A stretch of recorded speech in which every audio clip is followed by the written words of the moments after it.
നമസ്കാരം, എല്ലാവർക്കും എൻ്റെ യൂട്യൂബ് ചാനലിലേക്ക് സ്വാഗതം. നിങ്ങളുടെ ജോലിയിൽ വളരെയധികം തടസ്സങ്ങൾ വരുന്നുണ്ട്, ഒന്നും അങ്ങോട്ട് ശരിയാവുന്നില്ല. അപ്പോൾ അതിന്റെ റീഡിംഗ് ആണ് നമ്മൾ ഇന്ന് നോക്കുന്നത്. ജനറൽ റീഡിംഗ് ആണ്, എല്ലാവർക്കും റെസണേറ്റ് ഇല്ല. പേഴ്സണൽ റീഡിംഗ് വേണമെന്നുള്ളവർക്ക് വാട്സ്ആപ്പ് നമ്പർ ഡിസ്ക്രിപ്ഷൻ ബോക്സിലുണ്ട്, എന്നെ കോൺടാക്ട് ചെയ്യാം. അപ്പോ നിങ്ങളുടെ കരിയറിലുള്ള എനർജി എന്താണെന്ന് വെച്ചാണ് നമ്മൾ തുടങ്ങുന്നത്. ഇപ്പൊ നമ്മൾ ഓറക്കൽ മെസ്സേജ് ആണ് നോക്കുന്നത്. എന്താണ് നിങ്ങളുടെ കരിയറിൽ ഇത്രയും പ്രശ്നങ്ങൾ വരാനുള്ള കാരണം? നമുക്ക് ഓറക്കൽ മെസ്സേജിൽ നോക്കാം. എന്ത് മെസ്സേജ് ആണ് നിങ്ങൾക്ക് ഭഗവാൻ തരാൻ പോകുന്നത് നോക്കാം. ഭഗവാനെ ഓം നമ ശിവായ, ഓം നമ ശിവായ, ഓം നമ ശിവായ, ഓം നമ ശിവായ, ഓം നമ ശിവായ, ഓം നമ ശിവായ, ഓം നമ ശിവായ. ഭഗവാനെ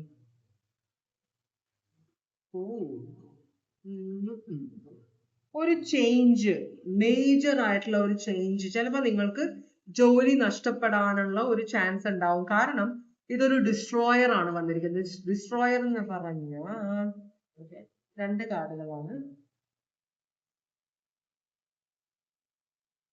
കാർഡ് താഴെ വീണു, അതുകൊണ്ടാണ് ഈ രണ്ട് കാർഡ് വീണെങ്കിലും മറിഞ്ഞില്ല. അപ്പോ ഡിസ്ട്രോയറും പിന്നെ വന്നിരിക്കുന്ന കാർഡ് നന്ദിയാണ്, ക്ഷമ. അപ്പോ ഇവിടെ ക്ഷമയില്ലാത്തത് കൊണ്ട് നിങ്ങൾ തന്നെ നിങ്ങളുടെ കുഴി വെട്ടുന്നു എന്ന് പറയുന്ന പോലെയാണ്. എന്ന് വെച്ചാൽ ഓരോന്നിനും ഓരോ സമയമുണ്ട്. അപ്പൊ നിങ്ങൾക്ക് ക്ഷമയില്ലാത്തത് കൊണ്ട് നിങ്ങൾ തന്നെ നിങ്ങളുടെ കരിയറിൽ പ്രശ്നങ്ങൾ ഉണ്ടാക്കുന്നു എന്നൊരു കാര്യം കാണിക്കുന്നുണ്ട്.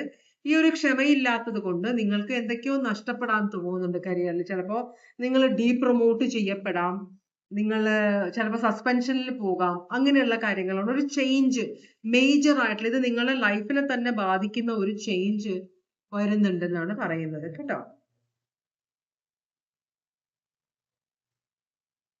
അപ്പോ നമുക്ക് റീഡിങ്ങിലേക്ക് പോവാം. എന്താണ് നിങ്ങളുടെ കരിയറിലുള്ള എനർജി? നിങ്ങളുടെ കരിയറിൽ ഇപ്പൊ ഉള്ള എനർജി എന്താണെന്ന് നോക്കാം. ഭഗവാനെ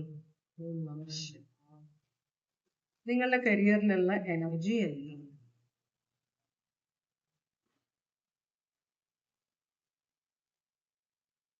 നമ്മൾക്ക് മാനേജ്മെന്റിനോട് വൈരാഗ്യം ഉണ്ടെങ്കിൽ നമ്മൾ അത് ജോലിയിൽ തീർക്കാൻ പാടില്ല.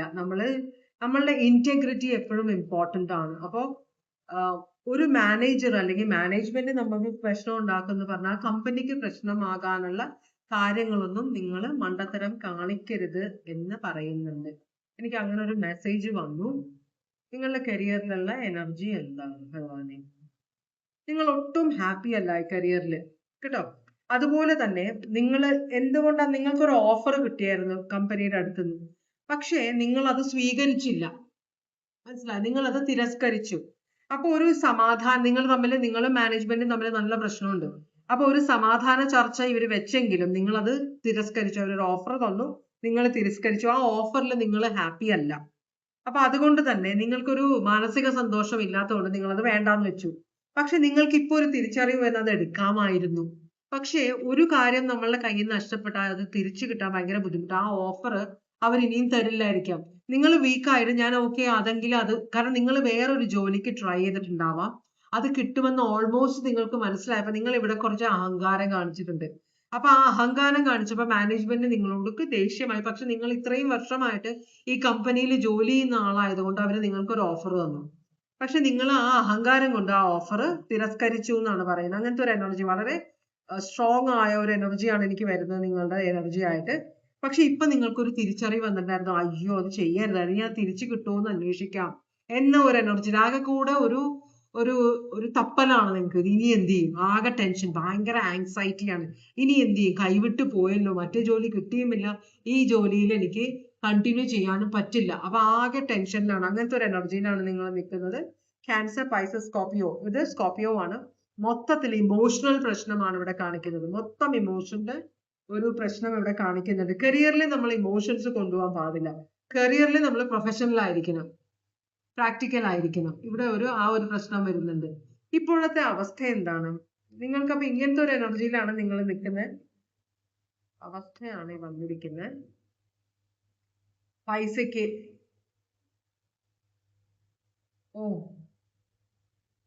നിങ്ങള് വീട്ടില് കൂടുതൽ പൈസ വേണം എന്ന് പറഞ്ഞ് പൈസ ആരോ ഓഫർ ചെയ്തപ്പോ അവിടെ ഒന്നും ചിന്തിക്കാതെ നിങ്ങൾ അവരുടെ ഓഫർ എടുത്തു. പക്ഷെ അവര് നിങ്ങൾ ഈ കമ്പനിയിൽ നിന്ന് പോകുന്നത് ഒരു നല്ല ഒരു ഇതില്ല അല്ലാത്തത് കൊണ്ട് അവര് പുതിയ കമ്പനിക്കാർക്ക് നിങ്ങളെ വേണ്ടാന്നാണ് പറയുന്നത്. അപ്പൊ ഇപ്പോ എന്താണ് നിങ്ങളെ കരിയർ അവസാനിച്ചിരിക്കുകയാണ് കേട്ടോ. നിങ്ങൾക്ക് പണത്തിന് ബുദ്ധിമുട്ടുണ്ട്, പണമില്ല, മൊത്തത്തില് പണനഷ്ടമാണ് നിങ്ങൾ കാണിക്കുന്നത്. അതിന്റെ എൻഡാണ് ഒരു ട്രാൻസ്ഫോർമേഷൻ. പക്ഷേ ഇത് എൻഡും ബിഗിനിങ്ങുമാണ്. പക്ഷെ അത് ബിഗിനിങ് നിങ്ങൾ കണ്ടെത്തണം. ഒരു അവസാനമാണ് നിങ്ങളുടെ ഈ കരിയറിന്റെ. അപ്പോൾ കരിയർ ഓൾമോസ്റ്റ് നിങ്ങൾ ഈ ജോലി ഓൾമോസ്റ്റ് നഷ്ടപ്പെടുന്നുണ്ട് എന്നാണ് കാണിച്ചത്. അതുകൊണ്ടാണ് നമ്മൾക്കിവിടെ ഡിസ്ട്രോയർ വന്നത്. അപ്പൊ നിങ്ങളുടെ ഫാമിലിയിൽ കുറച്ച് പണമുള്ള ആളാണ്. പക്ഷെ എന്നാലും അതുകൊണ്ട് തന്നെ പൈസ നിങ്ങളുടെ ആവശ്യത്തിന് ഇപ്പൊ തൽക്കാലത്തേക്ക് പൈസ ഉണ്ട്. പക്ഷേ സാലറി നിന്ന് കഴിയുമ്പോ എല്ലാ പൈസ എടുത്ത് ചെലവാക്കാൻ തുടങ്ങും. അപ്പൊ നിങ്ങൾ വേറൊരു വഴി കണ്ടെത്തേണ്ടി വരും. നിങ്ങൾക്ക് ഈ എന്താ പറയാ ഓവർ കോൺഫിഡന്റ് ആണോ എന്നറിയില്ല. കാരണം വർഷങ്ങളായിട്ട് ജോലിയുള്ള നല്ല പൊസിഷനിലുള്ള ഒരാളായിരുന്നു. അപ്പൊ കമ്പനിക്ക് നിങ്ങൾ ഇമ്പോർട്ടന്റ് ആണ്. അപ്പൊ നിങ്ങൾ എന്ത് ചെയ്താലും കമ്പനിക്ക് നിങ്ങളെ ഉപേക്ഷിക്കാൻ പറ്റില്ല എന്നൊരു ചിന്ത നിങ്ങൾക്ക് ഉണ്ടായിരുന്നു. അതുകൊണ്ടാണ് നിങ്ങൾ ഒരു തോന്നിയവാസം കാണിച്ചു. മനസ്സിലായോ? അപ്പോ അത് ശരിക്കും നിങ്ങളെ ഭയങ്കരമായിട്ട് എഫക്ട് ചെയ്തു. നിങ്ങളുടെ ജീവിതം തന്നെ മാറി മറിയാൻ പോവാണ് നിങ്ങളുടെ ഒരു പ്രവൃത്തി കൊണ്ട്. എന്ത് പ്രവൃത്തിയാണെന്ന് നിങ്ങൾക്കറിയാം, എനിക്കറിയില്ല. എന്തായാലും ഫാമിലിയിൽ പൈസയുണ്ട്, ചിലപ്പോൾ രണ്ടുപേർക്കും ജോലിയുള്ള ആൾക്കാരായിരിക്കാം, അല്ലെങ്കിൽ ഫാമിലിയിൽ മറ്റു പലർക്കും ഒക്കെ ജോലി ഉണ്ടാവുമായിരിക്കും. എന്നാലും നിങ്ങൾക്ക് നാളെ കുറിച്ച് ഓർക്കും ഭയങ്കര ടെൻഷനാണ്. എന്ത് ചെയ്യും, ഒരു വഴിയും കാണുന്നില്ല. മനസ്സിലായോ? അപ്പോ നിങ്ങൾക്ക് ഇനിയിപ്പോ പുറത്തേക്ക് ഇറങ്ങി നിങ്ങൾ ശരിക്കും അന്വേഷിക്കണം. അതാണ് നിങ്ങളുടെ മൊത്തത്തിലുള്ള വില പോകും ഇവിടെ. അപ്പോ നിങ്ങൾ ഒരു പ്ലാനിങ്ങും ഇല്ലാതെയാണ് നിങ്ങളെല്ലാം വരുത്തി തീർത്തത്. നമ്മൾ ലോൺ എടുത്തിട്ടുണ്ടാവും, വീടിന് വേണ്ടി ലോൺ, പല കാര്യങ്ങൾക്ക് ലോൺ, എഡ്യൂക്കേഷണൽ ലോൺ, അറിയില്ല. അപ്പൊ നിങ്ങൾ പല കാര്യത്തിന് ലോൺ എടുത്തിട്ടുള്ള ഒരാളാണ്. അപ്പൊ നിങ്ങളൊരു വീണ്ടും വിചാരമില്ലാതെ, ഒരു ഫ്യൂച്ചറിനെ കുറിച്ച് നോക്കാതെ നിങ്ങൾ ഇവിടെ കയറി എന്തോ ഒരു പ്രശ്നം ഉണ്ടാക്കി. അപ്പോ ഫാമിലി പരമായിട്ട് നിങ്ങൾക്ക് പണമുള്ള ആളുകളാണ്. പക്ഷേ സ്വന്തമായിട്ടുള്ള ഇൻകം നിന്ന് കഴിയുമ്പോൾ ഇതൊരു ഭയങ്കര തലവേദനയായിട്ട് വരും. അത് നിങ്ങൾക്ക് ഇപ്പോഴേ തുടങ്ങിക്കഴിഞ്ഞു. നിങ്ങൾക്ക് അറിയാം ഈ കമ്പനിയിൽ ജോലി നിങ്ങൾക്ക് നഷ്ടപ്പെടുമെന്ന്. അപ്പൊ അതുകൊണ്ട് തന്നെ ഒരു പ്ലാനിങ്ങും ഇല്ലാത്ത ഒരു അവസ്ഥയിലാണ് ഇനി എന്ത് ചെയ്യണം എന്ന്, എങ്ങോട്ട് പോകണം, ആരെ അപ്രോച്ച് ചെയ്യണം, ഇതൊക്കെ നിങ്ങൾക്ക് വളരെ ബുദ്ധിമുട്ടായിട്ടിരിക്കും. അപ്പൊ നിങ്ങൾ ഭയങ്കരമായിട്ടുള്ള സ്ട്രെസ്സിലാണ്. ഇവിടെ ഡെത്ത് കാർഡ് വന്നിട്ടുണ്ട്, സ്കോർപിയോ ആണ് ഇവിടെ ഭയങ്കര സ്ട്രോങ് ആയിട്ട് വന്നിരിക്കുന്നത്. ഇനി എന്താണ് വരുന്നത് നമ്മൾ നോക്കുന്നത്. ഇനി എന്താണ് വരുന്നത്? ഇപ്പോ നിങ്ങൾ കംപ്ലീറ്റ് ആയിട്ട് പുറത്താക്കിയിട്ടില്ല അവര്, പക്ഷേ അതിനുള്ള കാര്യങ്ങൾ നടന്നുകൊണ്ടിരിക്കുകയാണ്. നിങ്ങൾ സ്വന്തമായിട്ട് ഇൻകം ഉണ്ടാക്കാനുള്ള ഒരു വഴി കണ്ടുപിടിക്കണം എന്നാണ് പറയുന്നത്. ചിലപ്പോൾ നിങ്ങളുടെ കൂടെയുള്ള ആൾക്ക് നല്ല ജോലിയായിരിക്കാം, പക്ഷെ ആ വ്യക്തിയുടെ ശമ്പളം അല്ലെങ്കിൽ ആ വ്യക്തി ഉണ്ടാക്കുന്ന പൈസ നിങ്ങളുമായിട്ട് ഷെയർ ചെയ്യുമോ? നിങ്ങളെ കംപ്ലീറ്റ് ആയിട്ട് ആ വ്യക്തിയെ ഡിപ്പെൻഡ് ചെയ്യേണ്ടി വരുമെന്നാണ് പറയുന്നത്. പക്ഷേ അതുകൊണ്ട് തന്നെ ഇവിടെ നിങ്ങളായിട്ട് വരുത്തിവെച്ച കാര്യങ്ങളായതുകൊണ്ട് നിങ്ങളും നിങ്ങളുടെ കൂടെയുള്ള വ്യക്തിയും, ആരെയാണോ നിങ്ങൾ ഡിപ്പെൻഡ് ചെയ്യാൻ പോകുന്ന ആ വ്യക്തിയും തമ്മിൽ വളരെയധികം പ്രശ്നങ്ങൾ ഉണ്ടാവും. ഇമോഷണൽ പ്രശ്നങ്ങൾ, തമ്മിൽ വാക്കുതർക്കം ഉണ്ടാവും, ഭയങ്കരമായിട്ടുള്ള നിങ്ങളെ കൊച്ചാക്കലുണ്ടാവും. അതിപ്പോ ഓൾറെഡി ഉണ്ട്, അത് കൂടുമെന്നാണ് പറയുന്നത്. കാരണം നിങ്ങളുടെ വീണ്ടും വിചാരമില്ലാത്ത പ്രവൃത്തി നിങ്ങളുടെ വ്യക്തിക്ക് ഇപ്പോഴേ ഇഷ്ടമല്ല. അപ്പൊ ഇതിപ്പോ വലിയൊരു പ്രശ്നത്തിലേക്കാണ് പോകാൻ പോകുന്നത് എന്നാണ് പറയുന്നത്. നിങ്ങളും നിങ്ങളുടെ കൂടെയുള്ള വ്യക്തിയുമായിട്ട് വളരെയധികം പണത്തിന്റെ കാര്യത്തിന് ഭയങ്കരമായ പ്രശ്നങ്ങൾ ഉണ്ടാവാൻ പോകുന്നുണ്ടെന്നാണ് പറയുന്നത്. അവര് നല്ല പ്രാക്ടിക്കലും ലോജിക്കലുമായിട്ടുള്ള വളരെയധികം ശ്രദ്ധയോടെ വീടും ഓഫീസും ജോലിയും കൊണ്ടു നടക്കാൻ കേപ്പബിൾ ആയ ഒരു എനർജിയാണ് നിങ്ങളുടെ കൂടെയുള്ള ആള്. അപ്പൊ നിങ്ങൾ ഈ ചെയ്ത് കൂട്ടുന്നൊന്നും ഇവർക്ക് ഒരിക്കലും മനസ്സിലായിട്ടില്ല. പക്ഷേ ഇവിടെ വരുമാനം കുറയുന്നു എന്ന് അറിയുമ്പോ നിങ്ങൾക്ക് ഒരു വരുമാനവും അടുത്ത മാസം തുടങ്ങുകയാണെങ്കിൽ ജോലിയിൽ നിന്ന് പോന്നു കഴിഞ്ഞാൽ പിന്നെ നിങ്ങൾക്ക് വേറെ വരുമാനം വരില്ല. കുറെ നാൾ എപ്പോഴത്തേക്ക് വരികയാണെന്ന് അറിയില്ല. അപ്പൊ അങ്ങനെ വരുമ്പോ ഇവർക്ക് ഭയങ്കര ദേഷ്യം വരും നിങ്ങളോട്. കേട്ടോ? നിങ്ങൾക്കുള്ള ഗൈഡൻസ് എന്താണ് ഭഗവാനെ? ഓരോ മണ്ടത്തരം, വിനാശകാലെ വിപരീത ബുദ്ധി എന്ന് പറയില്ലേ, അതുപോലത്തെ ഒരു പരിപാടിയാണ് നിങ്ങൾ കാണിച്ചു വെച്ചത്. എന്തായാലും എന്താണ് നിങ്ങൾക്കുള്ള ഗൈഡൻസ്? നിങ്ങൾ നിങ്ങളുടെ പഴയ ഫ്രണ്ട്സിനെ എല്ലാം കോൺടാക്ട് ചെയ്യണമെന്നാണ് പറഞ്ഞത്. നിങ്ങളുടെ ഫാമിലിയിൽ വിവാഹ ജീവിതത്തിൽ കുറച്ച് പ്രശ്നങ്ങൾ ഉണ്ടാവാൻ വഴിയുണ്ട് കേട്ടോ. അപ്പൊ നിങ്ങൾ വളരെ സർവം സഹായായിട്ടിരുന്ന നിങ്ങളുടെ കൂടെയുള്ള ആള് നേരെ വ്യക്തിയുടെ ശരിക്കുള്ള സ്വഭാവം നിങ്ങൾക്ക് മനസ്സിലാകും. അപ്പൊ നിങ്ങളോട് പറയുന്നത് ഇവിടെ നിങ്ങള് നിങ്ങളുടെ ഫ്രണ്ട്സിനെ കോൺടാക്ട് ചെയ്ത് നോക്കാനാണ് പറയുന്നത്. അവരെല്ലാം നല്ല നിലയിലുള്ള ആളുകളാണ്. അപ്പോ പൈസ കടം മേടിക്കുകയോ അല്ലെങ്കിൽ അവരെന്തെങ്കിലും ബിസിനസ്സിലാണെങ്കിൽ ആ ബിസിനസ്സിനോട് കൂടെ കൂടുകയോ എന്തെങ്കിലുമൊക്കെ ചെയ്യണം. നിങ്ങള് ചിലപ്പോൾ മറ്റുള്ളവരെ കുറെ പേരെ സഹായിച്ചിട്ടുണ്ടാവും. അവരോടെല്ലാം സംസാരിക്കാനാണ് പറയുന്നത്. നിങ്ങളുടെ വിവാഹത്തിലൊക്കെ പ്രശ്നം ഉണ്ടാകും എന്ന് പറയുന്നുണ്ട്. നിങ്ങൾ വളരെ